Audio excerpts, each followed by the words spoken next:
Hello, and welcome back to Washington State History Distance Learning with Miss Jarman. This is my cat, Pascal. I thought he might like to be my lovely assistant, but nope. Bye, Pascal. Maybe we'll try that again another day. All right, so last week we talked about the fur trade. This week we're going to talk about missionaries, immigrants, and we're also going to get into treaties and statehood, but I really want to focus on this first.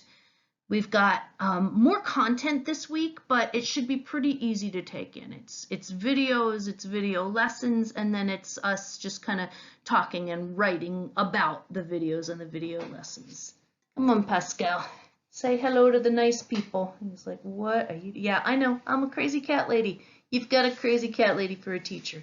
All right, well, let's get on with our lesson.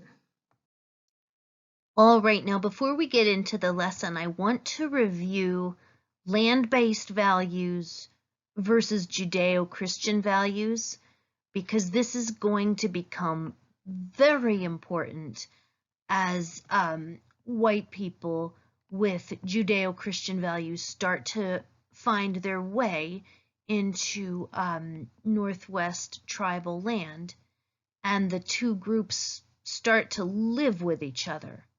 These two very different value systems are going to come together not easily, as you can imagine. So let's look at this. Land-based values. Humans take care of nature, and nature takes care of humans. And humans are within the earth, they are of the earth. The earth takes care of them, and they take care of the earth. Judeo-Christian values, and this comes from Genesis in the Old Testament in the Bible. God commands humans to conquer the land and subdue it and have dominion over the fish in the sea and over the fowl of the air and over every living thing that moves upon the earth. So, according to Judeo-Christian values, humans see themselves as being on top, in control, and all of these things belong to the human.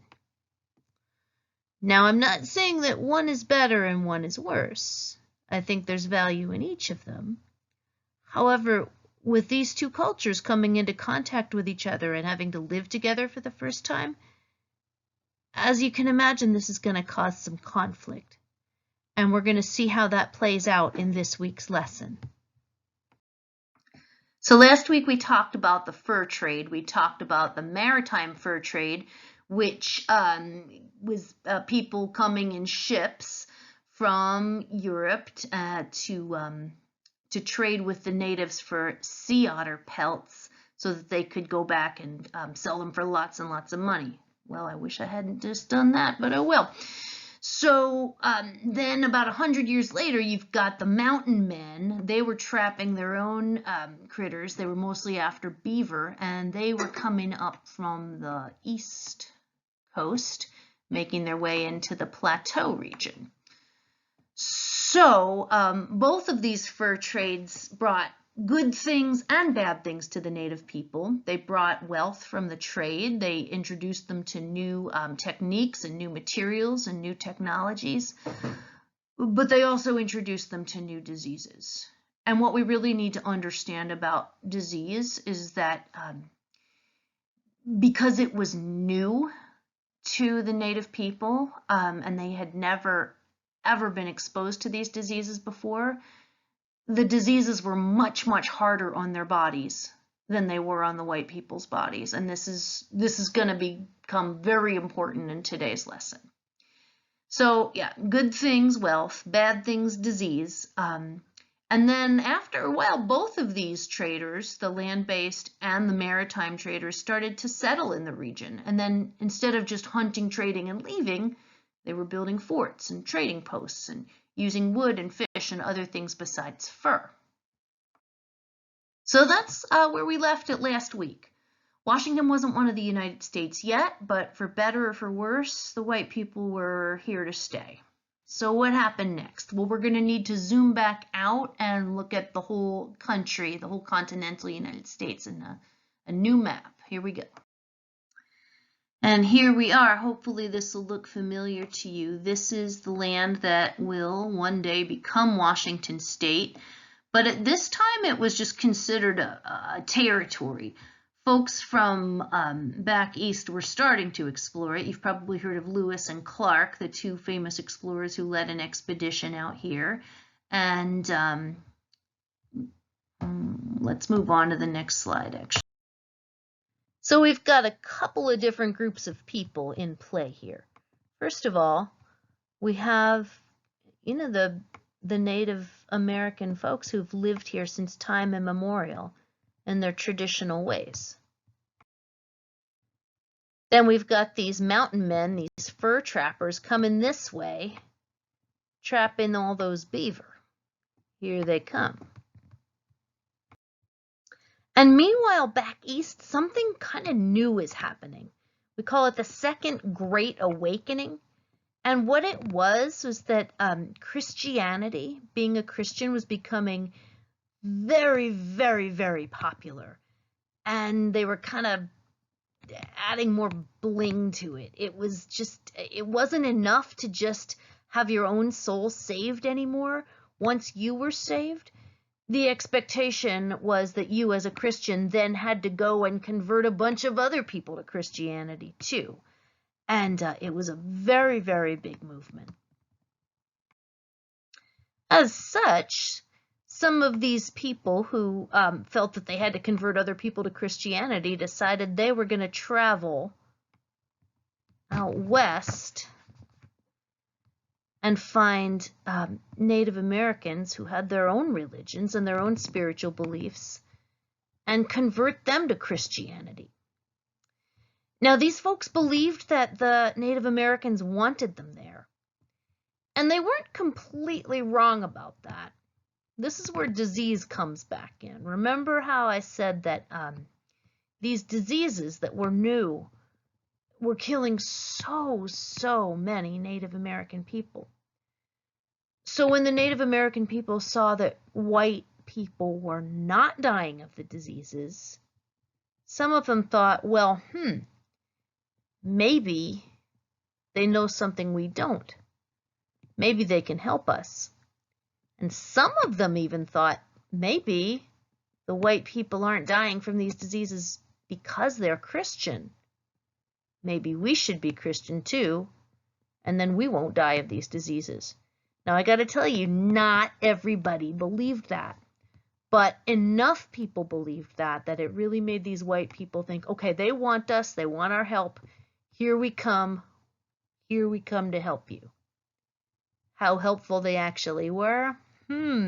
Well, we'll see. What's going to happen next, which we won't get into much today, is that after the fur trappers and after the missionaries comes a huge wave of folks we're going to refer to as immigrants. We're going to call them immigrants because this was not part of the United States yet. This was lots and lots and lots of other nations that belonged to people who have lived here since time immemorial. So when I talk about immigrants, and when the video we're going to watch talks about immigrants, that's who we're talking about. White people from the East, from what was already the established United States, moving to the West.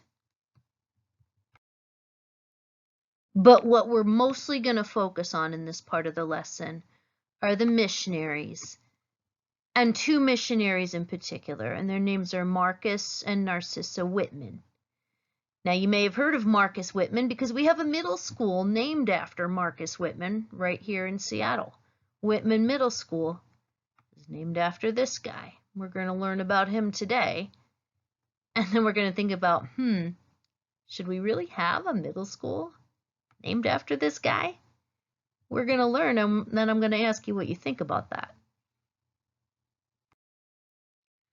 As you watch the video, I really, really want you to be thinking about these two ways of seeing the world: land-based values and Judeo-Christian values. I want you to remember what that looked like when we talked about food and resources in particular. We didn't really have fences or boundaries. You just went to where the food was in a land-based culture, and you got the food that you needed for yourself. And in Judeo-Christian values, there is an idea of property, there is an idea of boundaries, and there's a little bit different of a system. Now let's talk about how this relates to what we're talking about today. Here come the Whitmans, these Christian missionaries with their Judeo-Christian values, who really believe in a humans on top, property boundaries kind of thing. And here are the Cayuse people, who were part of the Plateau region. They're curious and interested and might want to try Christianity if it can help. But what's going to happen when they're expected to convert from this to this? Okay, so that's the introduction. To watch the video, you're going to have to scroll down and click play on the next thing. It's pretty sad, and you might want to have somebody watch it with you so you can talk about it with them, or you can watch it on your own. If there's something in it that you don't understand, you can pause it and rewind and rewatch it. Message me if you have any questions about what you saw. And I guess that's about it for now. Go watch the video, and then I'll have some questions for you after you watch the video.